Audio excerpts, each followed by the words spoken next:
தீபிகா வணக்கம். அதிமுக கூட்டணி கட்சிகளுக்கான தொகுதிகள் எந்தெந்த தொகுதிகள் என்று அறிவிக்கப்பட்டிருக்கிறது. அதன்படி அதிமுக 169 தொகுதியில் போட்டியிடுகிறார்கள். மற்ற தொகுதிகள் கூட்டணி கட்சிகளுக்கு ஒதுக்கப்பட்டிருக்கிறது. அந்த தொகுதியில் விவரங்களும் அறிவிக்கப்பட்டிருக்கிறது. இது மிக முக்கியமான சுவாரஸ்யங்கள், 10 சுவாரஸ்யங்கள் நாம் பார்க்க போகின்றோம். அதிமுக தொகுதி ஒதுக்கீடில் இருக்கக்கூடிய மிக முக்கியமான சுவாரஸ்யங்கள். முதலாவதாக கன்னியாகுமரி மாவட்டத்தில் மொத்தம் 6 தொகுதிகள் உள்ளது. அந்த 6 தொகுதியில் ஒரே ஒரு தொகுதியில் மட்டும்தான் அதிமுக போட்டியிடுகிறது.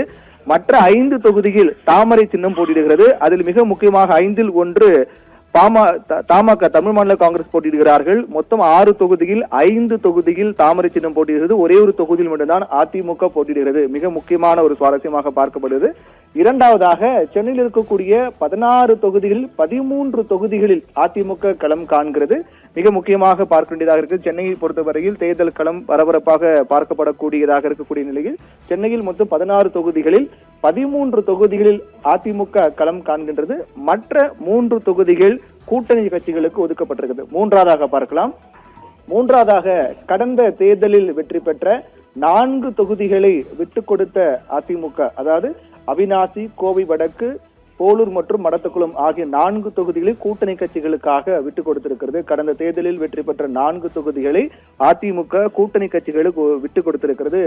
மூன்றாவது சுவாரஸ்யமாக பார்க்கின்றோம்.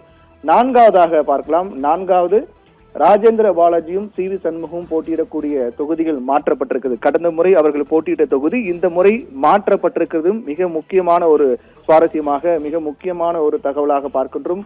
முன்னாள் அமைச்சர் ராஜேந்திர பாலாஜி மற்றும் சி வி சண்முகம் ஆகியோர் போட்டியிடக்கூடிய தொகுதிகள் மாற்றப்பட்டிருக்கிறது. ஐந்தாவதாக கடந்த முறை வெற்றி பெற்ற தொகுதிகளில் இருந்து வேறு தொகுதிக்கு மாறக்கூடிய தலைவர்களாக நைனா நாகேந்திரன் மற்றும் வானதி சீனிவாசன் ஆகியோர்.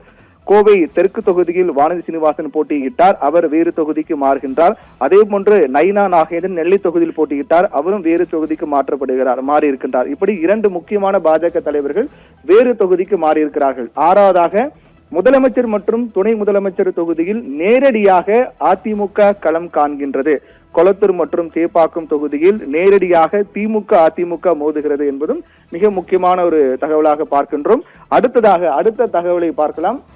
அடுத்து 7வதாக தமிழக வெற்றி கழகத்தினுடைய தலைவர் விஜய் போட்டியிட இருக்கக்கூடிய பெரம்பூர் தொகுதி இன்னும் அதிகாரப்பூர்வமாக அறிவிக்கப்படவில்லை என்றால் கூட பெரம்பூர் தொகுதியில் தான் விஜய் போட்டியிட இருக்கின்றார். அவர் போட்டியிடக்கூடிய தொகுதியில் என்டிஏ கூட்டணி சார்பாக பாமக களம் காண்கிறது. விஜய் எதிர்த்து பாமக வேட்பாளர் பெரம்பூர் தொகுதியில் களம் காண்கிறார். அங்கும் அது மிக முக்கியமான ஒன்றாக பார்க்கப்படுகிறது. 8வதாக வருகின்ற சட்டமன்ற தேர்தலில் பாஜக போட்டியிடக்கூடிய 27 தொகுதிகளில் 5 தனி தொகுதிகள், 27 தொகுதிகள் பாஜகவுக்கு ஒதுக்கப்பட்டிருக்கிறது. தொகுதிகளுடைய விவரங்களும் அறிவிக்கப்பட்டிருக்கிறது. அதில் 5 தொகுதிகள் தனி தொகுதிகள், பாஜக சார்பாக 27 தொகுதியில் 5 தொகுதிகள் தனி தொகுதிகளாக இருக்கின்றது. 9வதாக தற்போதைய 14 அமைச்சர்கள் தொகுதியில் அதிமுக போட்டியிடாமல் பாஜகவுக்கு ஒதுக்கப்பட்டது. குறிப்பாக திருப்பத்தூரில் அமைச்சர் பெரிய கருப்பன், திருச்செந்தூரில் அனிதா ராதாகிருஷ்ணன், திருவண்ணாமலை ஏவாவேலு, ஆவடியில் ஆவடி நாசர், பத்மநாபபுரத்தில் மனோ தங்கராஜ் மற்றும் ராசிபுரத்தில் மதிவேந்தன் உள்ளிட்ட 14 அமைச்சர்கள் போட்டியிடக்கூடிய தொகுதியில் அதிமுக போட்டியிடாமல் தவிர்த்து பாஜகவுக்கு ஒதுக்கி இருக்கிறார்கள். இந்த கூட்டணியில் தொகுதி ஒதுக்கீடு என்பது அது மிக முக்கியமாக பார்க்க வேண்டியதாக இருக்கிறது. 10வதாக கடந்த முறை பாமக வென்ற 5 தொகுதிகளில் 2 தொகுதிகள் மட்டுமே 2 தொகுதியில் அதிமுக போட்டியிடுகிறார்கள். கடந்த முறை பாமக 5 தொகுதி வெற்றி பெற்றார்கள். பெண்ணாகரம், மேட்டூர், தருமபுரி, சேலம் மற்றும் மயிலம் ஆகிய 5 தொகுதியில் பாமக கடந்த 2021 சட்டமன்ற தேர்தலில் வெற்றி பெற்றது. அதில் 2 தொகுதி மேட்டூர் மற்றும் மயிலம் ஆகிய 2 தொகுதியில் மீண்டும் பாமகவுக்கு வழங்கப்படவில்லை. மாறாக அந்த 2 தொகுதியிலும் அதிமுகவை நேரடியாக போட்டியிடுகிறது. ஏற்கனவே மயிலம் தொகுதியில் சி வி சண்முகம் போட்டியிடுவார் என்று அறிவிக்கப்பட்டிருக்கிறது.